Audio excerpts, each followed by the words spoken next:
Thanks, Jed. So, okay, at the onset, I would also like to thank the organizers for organizing this very nice meeting, and yeah, I'm enjoying all the lectures here. So, okay, so I'll talk about quantum scars, and they were also introduced in Hosho Katsura's talk and also in Krishnendu Sengupta's talk. So by now, you're all experts in this. So, but anyway. Okay, so before I begin, I'll thank my wonderful collaborators. So this work was done, a combination of these people. So with Shaptarshi Bishwas, who was a master's student in IISc Kolkata, who has now gone to US for his PhD. Indrajit Sao, who's a graduate student in my group in ICS Kolkata. Paolo Stornati, who's a postdoc in ICFO in Spain. And with Debashish Banerjee, who's a colleague at Saha Institute, a neighboring institute in Kolkata. And these are the references. And I'll also discuss a couple of unpublished results, and this paper will come out soon. Okay, so thermalization is a very ubiquitous thing. You leave something out of equilibrium and you wait a while and you don't do anything and it goes to equilibrium, right? So. But the paradox is, suppose I want to understand whether I do this to the many-body quantum system, which has its own Hamiltonian evolution, then can it self-thermalize, right? So it's paradoxical because, of course, we know that unitary evolution cannot erase quantum information, but the answer to this paradox is at least roughly understood. Basically, the way entanglement propagates in unitary time evolution, all the local information about the state as time progresses basically gets contained into more and more non-local operators, and that's what's known as scrambling. And the way to think about thermalization or self-thermalization in many-body quantum systems is, one approach is the eigenstate thermalization hypothesis, which has also been introduced in this program by previous speakers. So basically, in a nutshell, the ETH hypothesis, the ETH says that if you take many-body eigenstates of local Hamiltonians, and if you just concentrate on local observables, then they appear thermal for all practical purposes. Okay, so we are interested in exceptions of this, and one exception is provided by quantum scars, and this has also been introduced. So I'll be quick on this. So basically, in a beautiful experiment, in the Lukin group in 2017 or so, they noticed that if they take a certain one-dimensional interacting system without disorder with 51 qubits, then while nothing surprising happens for most initial states and they just rapidly thermalize, something very peculiar happens for certain initial states which are very simple, like 101010 or 010101, where 1 stands for a Rydberg excitation and 0 stands for a Rydberg ground state. So these are analogs of many-body coherent oscillations. Okay, so that's surprising. So they saw that, and you can think of it as Beaker-Gotzicity. And so that was very surprising at this time, why there are these persistent oscillations in these kinds of systems. Okay, but soon after this experiment happened, this was understood by a minimal model, which has been introduced by earlier speakers. So, so this minimal model is the so-called PXP model. And you can imagine, again, a 1D chain. And you have spin half degrees of freedom on that 1D chain. But I like to highlight two things, just to re-emphasize a couple of things which I need in my talk. This model lives in a constrained Hilbert space. And that's simply because in the experiment, there's something called Rydberg blockade, so that two neighboring sites cannot have Rydberg excitation simultaneously. Okay, so that in the spin language, in this effective way of looking at things, essentially means that you cannot have two spins together, two spins being up together. So that's why this is indicated in red. This is a forbidden state. Okay, so this is what is called a constrained Hilbert space. Not all the 2⁻L configurations are allowed if you take a L-side system here. And secondly, the Hamiltonian is a minimal model, which is the simplest local model that you can write, which is consistent with this constrained Hilbert space. So you do some move, you imagine certain moves, and you think what's the most local and simplest move you can do so that you stay in the constrained Hilbert space if you start from it. And basically, if you just push these two ingredients, you get the PXP model out. This is how the Hamiltonian looks. These are spin down projectors on adjacent sides of site I, and this operator just flips a spin. So this is shown diagrammatically here. If you just consider 3 spins and these 2 are down, that's what these projectors do. No matter if the spin is up or down, the constraint of the Hilbert space is satisfied, right? And this model leads to quantum many-body scars, which can be seen numerically in many manners, even though the model is non-integrable. And these persistent oscillations from certain initial states simply arise because these initial states have a very strong overlap with these quantum scars. So for example, one of these initial states is shown here, and this is the overlap function. And you can see most of the numbers are of the order of 10 to the 10 or 10 to the minus 10 or something like that, whereas these numbers are much larger, which indicates the overlap with these scars. And yeah, that's basically a partial answer to the puzzle. Okay. So now there is a different way of looking at the PXP model. So the PXP model is a constrained Hilbert space. It's some model written in this constrained Hilbert space. Now we can ask ourselves, where do we encounter constrained Hilbert space in some other place in physics? So the answer is simple. They also occur in lattice gauge theories. And in fact, you can ask, what is the local constraint in the lattice gauge theory? It's nothing but the Gauss's law of the lattice gauge theory. So just to give an example, suppose you take the one-dimensional transistorializing model and you write it in domain wall variables, you again can get the 1D transistorializing model, right? That's self-dual. But suppose you take the two-dimensional transistorializing model and then you play this game again, go to domain wall variables, you get a different model because this is not self-dual. And that's this model where there are spin half degrees of freedom living not on the sides of the square lattice, but on the centers of the links of the square lattice. And there's some Hamiltonian where there is some simple looking magnetic field-like term, but there's also a plaquette term, which you can notice here, which I've indicated by this kind of a thing, right? But you see, this model has something else which is important, which is that there is a local constraint or a Gauss's law at each side of the square lattice, right? So you go to this side, the product, you draw a cross then, and the product of these 4 spins, rather the x component of the 4 spins should multiply to 1. That's the local constraint. Now, if you look at this interaction, that's the simplest local interaction you can write, which is actually consistent with this constraint, right? So you just take this plaquette here. So you see this plaquette is sigma z. So if you're in the sigma x basis, sigma z just flips a spin. So it flips spin pairwise, right? So whatever it is here, if the initial product is 1, finally also will stay 1, right? So, and that's a simple Z2 Ising gauge theory, right? Now it turns out, and it was shown in this nice paper in 2020, and one of the co-authors, Marcello Dal Monte, is also a participant in this meeting. It was shown that the PXP model is also exactly a gauge theory. Okay, it's actually a U1 gauge theory, not a Z2 gauge theory as the previous slide. It's a U1 gauge theory coupled to dynamical matter.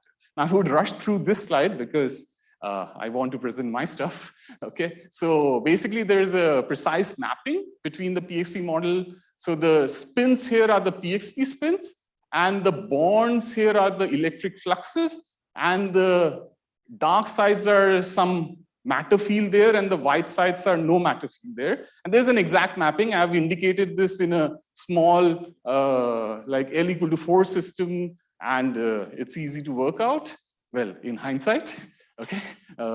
And basically the simple move here is that if some matter field hops from here to here, right, then the flux also changes from here to here. You can simply imagine it like, you know, from electrostatics, we know that flux goes out from plus charge to a minus charge. So because this guy is going from there to here, so the flux also needs to interchange, right?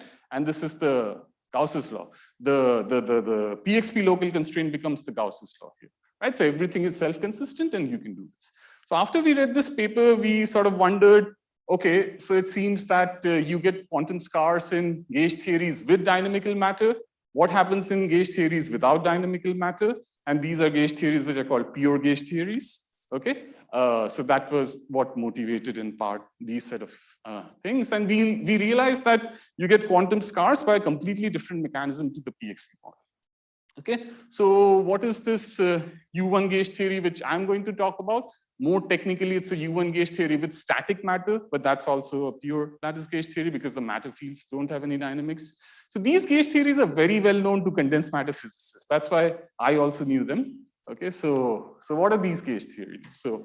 So what is the local constraint here? So the local constraint here, let's first start with this. There are two sort of separate theories here. So one is called the quantum link model and the other is called the quantum dimer model. Okay, so in the quantum link model, if you see these electric fluxes which are in and out, so again, it's like a spin half problem. The local constraint is that there is a 2 in, 2 out rule if you go to any sort of site. Okay, so that's like the famous quantum ice problem, right? Where again, there is a 2 in, 2 out rule. And now you just sort of, if you imagine crushing the quantum ice to a plane and then you get this problem, right?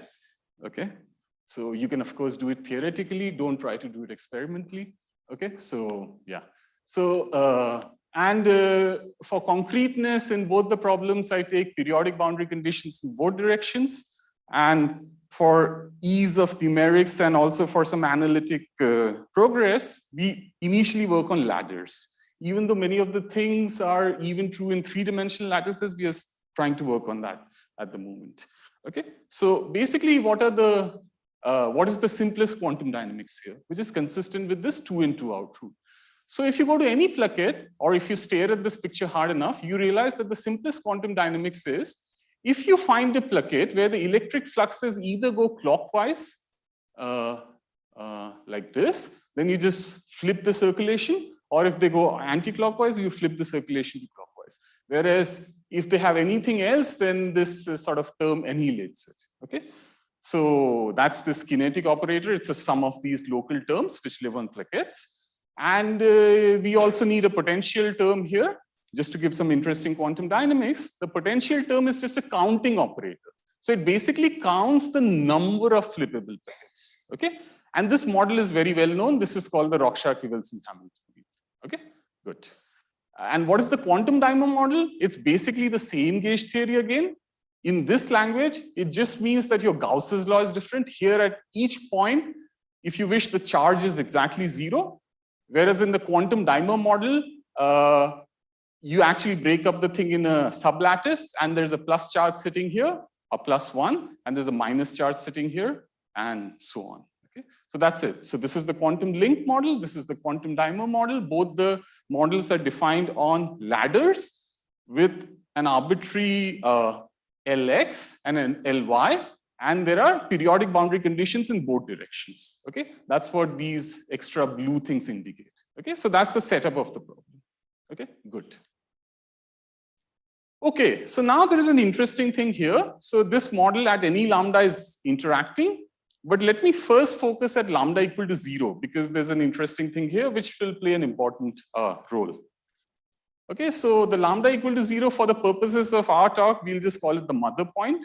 The reason for it will soon become clear.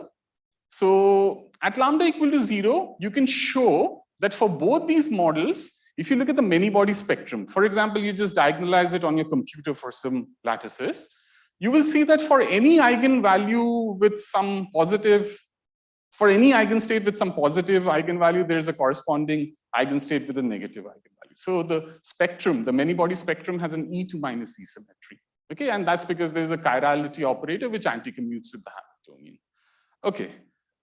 The second thing is that these models without any disorder have some space reflection symmetries, okay, which are indicated like this, at least for this lattice. And this particular point group symmetry commutes with this chiral operator. Okay. Now, when these things happen together, a particularly nice thing happens. You can show, and there have been a couple of very nice papers on this topic. One of the papers was written by Tom Idakola, who's here. So basically, what you can show is that, of course, the density of states is symmetric in E. That's simply because of this. But at E equal to 0, there's actually an extensive number of exact zero modes at E equal to 0. Okay, so this is a non-trivial statement because this is an interacting theory, right? And Also, these zero modes are mid-spectrum zero modes. Okay, so yeah, these are high energy states, right? High energy eigenstates. So if you are doing exact angulization at finite sizes and you count the number of zero modes, these zero modes, you will see that they grow with exponentially fast with the number of sites in your problem. Okay, that's why there's an extensive degeneracy of them. Okay, good. Okay, so now there's a huge variety of quantum scars which actually emerge by an interesting mechanism. Let me just run you through this. So at lambda equal to 0, this is a many body problem, but there's some complicated unitary transformation which exists, which for most cases we don't know, which can sort of split your Hilbert space into zero modes and non-zero modes, right? Both of these things are scaling exponentially with system size. This is a bigger exponential, okay? Okay, so now, when you turn on lambda, and this I didn't explain, at least for the purposes of this talk, when I turn on lambda, the perturbations that I add in my theory break this index theorem. Because they break this index theorem, then of course the zero modes are not any longer protected from the non-zero modes, they hybridize together. That's what this thing is supposed to indicate so artistically, okay? So, right. So now, there are a class of quantum scars which can be roughly divided into 3 types. One of them only formed by the superposition of these zero modes, and they also continue to exist at lambda, any arbitrary lambda as well. Another formed by the superposition of those non-zero modes, a class of them exists only at lambda equal to 0, and another class of it exists again at all lambda. And this is a third variety which forms by a combination of these zero and non-zero modes, and they only exist for lambda not equal to 0. Okay, but for the purposes of this talk, let me just focus on the first variety. Okay, good. So just to show you what really happens, at least first let me numerically motivate that there are scars here. Let's go to the simplest problem of a quantum link model with the smallest possible width. So L equal to 2, Ly equal to 2, and let's vary Lx. So one of the measures of quantum many body scars are these half-chain entanglement entropy, because we expect that scars have lower entanglement entropy than their neighboring eigenstates, and this is exactly what you see in this picture, right? So from this numerical plot, you can basically read out that there are 4 quantum many body scars, and each of these scars, if you basically, these are 4 quantum states. If you hit O kinetic on that, you'll get 0 as an eigenvalue. If you hit O potential on that, you'll get exactly NP by 2, which is an integer, where NP is the number of elementary plaquettes in my lattice. So you see, just to motivate this, So you see, if you go here, any linear combination of zero modes is a zero mode, right? So it remains a zero mode of the O kinetic operator. It's a zero mode with respect to O kinetic. One should remember that. Okay. So now there are a class of zero modes which I've indicated by some directions here, which are also simultaneous eigenfunctions of the O potential operator. So they remain eigenstates of the theory at any lambda. Okay. And basically the point is that these are anomalous zero modes or quantum scars, whereas any other direction is like a thermal state. Okay. That's basically what's happening here. Okay, so why are these anomalous zero modes violating ETH? That's very easy to understand. So you see, suppose you have a lambda at your disposal in the interacting problem. So suppose you vary lambda a bit, right? Now, these anomalous zero modes lie somewhere in the mid-spectrum, right? So there's an exponentially high number of states there in its neighborhood. So you change lambda a bit. These states, these anomalous states, which I've indicated by blue, they stay unchanged because they are simultaneous eigenvectors of O potential and O kinetic. Whereas everything else changes by random matrix theory, right? Because there is an exponentially large number of states in the neighborhood, they can hybridize in a complicated manner and they change character completely, no matter how small your distance between lambda 1 and lambda 2 is. Therefore, just by this argument, they violate ETH, right? That's it. Okay. So, and these eigenstates are also strongly localized in Hilbert space. So if you look at any arbitrary zero mode, there are many zero modes in this problem for O kinetic. If you look at an arbitrary zero mode, if you draw it in Fock space, it'll be completely delocalized in Fock space. Whereas if you draw these particular anomalous zero modes, which survive as eigenstates at non-zero lambda as well, they have a much, they are much more localized, right? So one way of quantifying that is Shannon entropy. So Shannon entropy is high for a state which is very delocalized, and it's low for a state which is localized. So you can see that typical zero modes have a rather high Shannon entropy at a particular system size for which I did the ED here. We did the ED here, right? So it's somewhere here. But these anomalous states, these 4 states have a much lower Shannon entropy, which just quantifies that these are much more localized in the Hilbert space, right? And another feature of quantum many-body scars is memory effect in unitary dynamics, right? So how do we see that? So let's say I focus on a particular energy. Okay, let me in particular focus on this energy, this average energy, lambda times NP by 2. Then at that particular energy, for this system size, there are exactly 6,433 states, okay, in Fock states, okay, these many number. Out of these, 18 of them have an overlap with one of these 4 anomalous scars, okay? So now if you start your unitary dynamics with all of these states, for simplicity, I just show 3 here, okay? Then you would see that even if these states start with local operators which look very different in time at t equal to 0, if you propagate them in time, they of course basically converge to the same value. And that's basically a hallmark of thermalization. Whereas if you start with these 18 states which have an overlap with these anomalous zero modes, you see that they go somewhere else, right? You don't have oscillations here because these states are actually degenerate, okay? But it doesn't thermalize. Okay. So now let's see whether we can analytically see these scars even in the thermodynamic limits. So the answer is yes. Okay. So let's consider the thinnest possible torus. So with the smallest width in the y direction, there one can make analytic progress.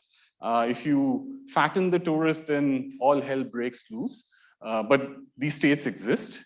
You just can't write them in a simple way. Okay. So let's consider 2 cross Lx. So let's just look at this picture. So you see, this color, red, indicates a clockwise placket. This is a Fock state, by the way. Okay. This indicates a clockwise placket, and this blue indicates an anti-clockwise placket. And let me say that this is my reference state. And I have suggestively drawn these lines here because I want you to imagine siglets. Okay. So now it's a superposition. So this wave function is a superposition of many states if you think in the Fock language, but it's a very simple state in the singlet language. So basically you start with this base state, you just exchange some of these singlets to some other state. It's each singlet has 2 states and there's a sign. Suppose you do an even number of changes to get to this Fock state. Of course, it has a plus sign with respect to this. If you do an odd number, it has a minus sign with respect to this, and you just write down the state. And this is a ground state. Sorry, this is not a ground state. This is a highly excited state, and therefore it's a scar, right? And it breaks symmetries as well.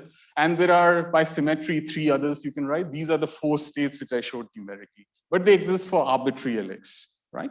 Now you can ask, can I do this in 2 dimensions? The answer is yes.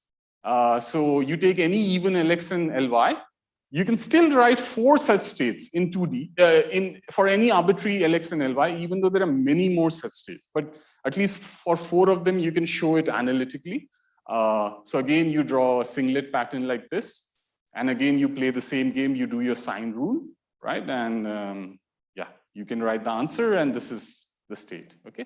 So the key point is that 4 such anomalous zero modes continue to exist for any even Lx and Ly. Okay. Oops. I don't know. What should I do? Maybe.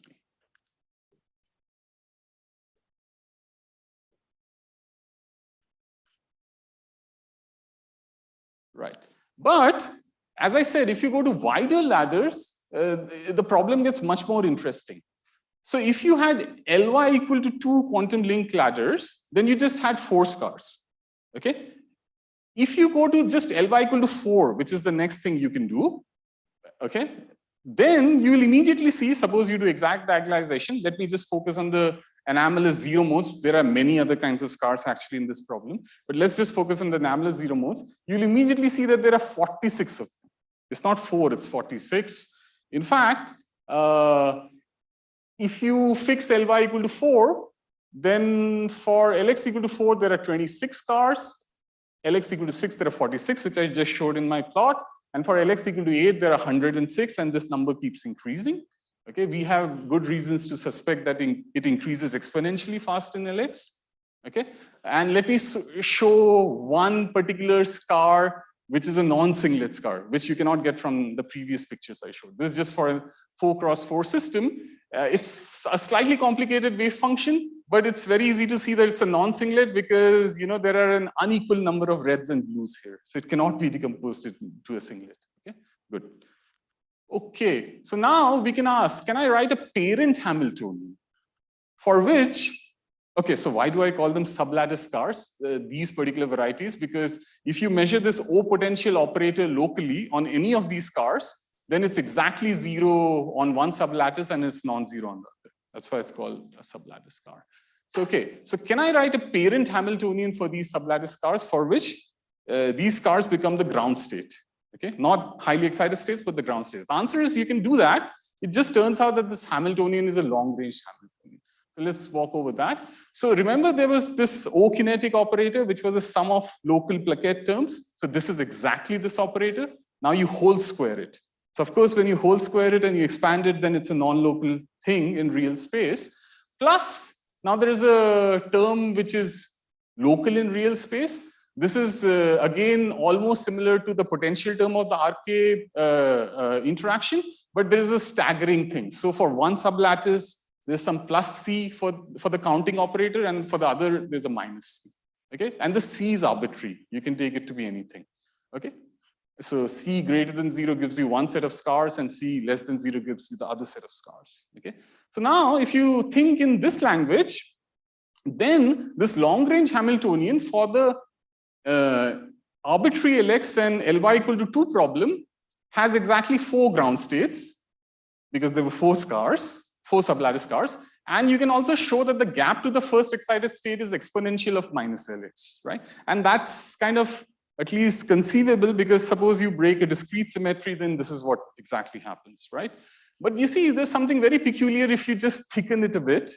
So you take Ly equal to 4, then at least, well, I didn't explain the reasons, but it seems that if you go to large Lx, there may be an exponential Lx number of ground states for this problem because there's an exponentially large number of sublattice scars as you keep cranking up Lx. So there's a very large exact degeneracy in the ground state spectrum, and the gap to the first excited state is still exponential minus Lx. So this is quite unusual. I don't know of a short-range model which would do this. Okay. Good. So now let me actually tell you of another problem in the quantum dynamo model, where in the thin torus limit, I can actually prove that there are exponentially large number of quantum scars, okay, of this variety. So here, what you will see is that if you take Ly equal to 2 and arbitrary Lx, then you'll see that there are no scars. Whereas in the previous problem, there were 4 of them. But if you go to the next wider lattice, which is Ly equal to 4, you actually see that there are many scars as you crank up Lx. And there's a nice way to form at least a large class of them. So I call these scars Lego scars, and the reason will become very clear. So basically, the way to form these scars is just to play a Lego game. So there are lots of these Legos, which are composed of entangled units in their interior. And these entangled units can be as simple as a singlet, can be more complicated, can be still more complicated, and so on. And at the exterior of the Lego, there are some sort of, if you want some, whatever, spikes or something. And if the spikes interlock, then only you can fit the 2 Legos together, right? So it's like a Lego game. But once they fit together, you can just keep constructing your exact wave functions, right? So that's what I've indicated here. Okay, so just to demonstrate this, so how much time do I have? Oh, okay. So in total, oh, okay, thanks. So just to give this construction, let's focus on this Lx equal to 6, Ly equal to 4, and I show 4 particular Lego scars here. Here I just show a particular Lego scar and I just express it in the Fogg basis, okay? And you see there, A, these amplitudes have a very interesting sign structure. Again, it reminds us of singlets. And B, there are some sort of electric fluxes here which are frozen. They don't evolve between this Fogg state and this, and this. So basically what you can show is that you can compose a Lego, and that construction I've given here, at least schematically. And a Lego has an active zone which can be entangled and an inactive zone which is composed of frozen fluxes. And you can just patch up Legos, okay? So, oh yeah, okay, yeah. So you can just patch up Legos, and here I've given one construction. So there's a Lego L1, there's a Lego L2. You cannot patch up L1 with L1 because that'll break some rules for you. You cannot just join them consistently, but you can patch up L1 with L2. Now you keep patching them up. So you see, this is an arbitrary quantum scar for an LX of 6 times n, where n is whatever you want, right? So I guess you see the general idea. And basically these active regions and these inactive regions are tied together, because you can ask that, why are there inactive regions in this thing? Why are these flippable plugins not just zooming out of these inactive regions? That's because there's a particular sign structure here and configurations which you would have needed to push these excitations out of these inactive zones are actually cancelled due to the sign structure of these states. Okay, so yeah. Okay, and there are still fatter Legos you can build, and still fatter. You see, for example, this is rather complicated. This is clearly not a singlet, right? This is more complicated. Okay, so basically this is a Lego game, right? And when you play this Lego game, you just patch up Legos which are consistent with each other. But the key point is there's many types of Legos. So now you can, from your childhood, realize that there's an exponentially large number of Lego structures that you can form for a long thing. So that's this exponential scaling, right? That's it, right? Okay, and just in 1 or 2 minutes, I'd like to highlight another work which I've been doing with Aditi, Samudra, and Deeptiman Sen, who's also here. This is another problem which has an unconstrained Hilbert space. You could have asked, okay, is this mechanism only true for constrained Hilbert spaces? No. So this is a very interesting model in 1 dimensions. This is like a generalization of the transverse realizing model, but this is not at all exactly solvable. But if you take this model, you can show that for any coupling H, the index theorem is always satisfied. And there are a large number of zero modes here, okay, because of the unbroken index theorem. But there are a class of zero modes which are simultaneous zero modes of both this term as well as this term. And therefore, by my previous logic, there are again quantum scars which violate ETH, and you can show them, you can see them nicely here. By the way, it's not necessary that all of these scars have low entanglement. Some of them can have high entanglement, but still they violate ETH. And okay, anyway, so right. So, okay, so I come to my conclusion. So basically the picture I hope to have motivated in this talk is, you know, there is a large class of lattice gauge theories as well as other condensed matter systems which harbor points in their parameter space where there is this null space predicted by an index theorem. So there's a large number of exact zero modes. Now you can add perturbations to your theory which immediately lift this index theorem, so they hybridize the zero modes with the non-zero modes. But certain linear combinations of zero modes survive as eigenstates of the full theory, and they are obviously quantum many-body scars, and their number can be order 1, their number can be order exponential in system size, and everything in between, okay? And then, of course, we are looking at other problems like, what about higher S spin representations of these kinds of models that I talked about, which were just spin-half models, because these higher spin representations are related to the Wilsonian type lattice gauge theories. So thank you for your attention.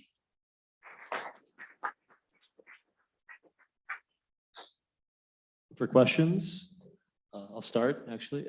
A question on showing all this numerical data. How are you computing this on these big sizes? Oh, so one technical advantage, I didn't write the numbers, but one technical advantage is that these are all constrained Hilbert spaces. That points one, right? And secondly, because these are U1 lattice gauge theories, there's a concept of a winding number, which is a topologically conserved thing. So we are in the winding number 0 sector, which is the biggest sector. So both these things help us in pushing the ED to, yeah. Thank you.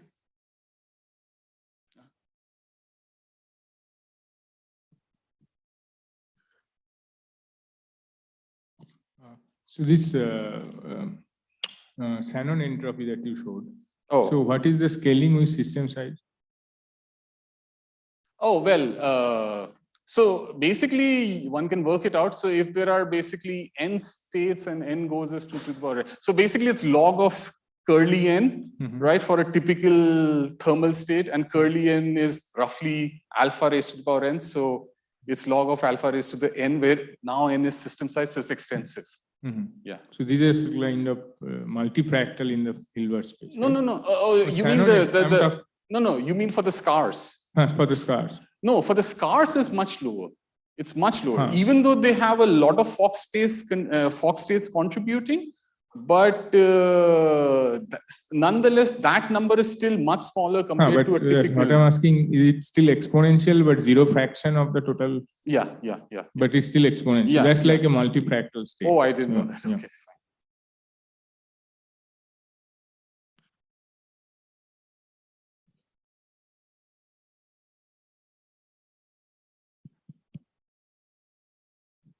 Anybody else? Okay, let's close the session. Thank both speakers again.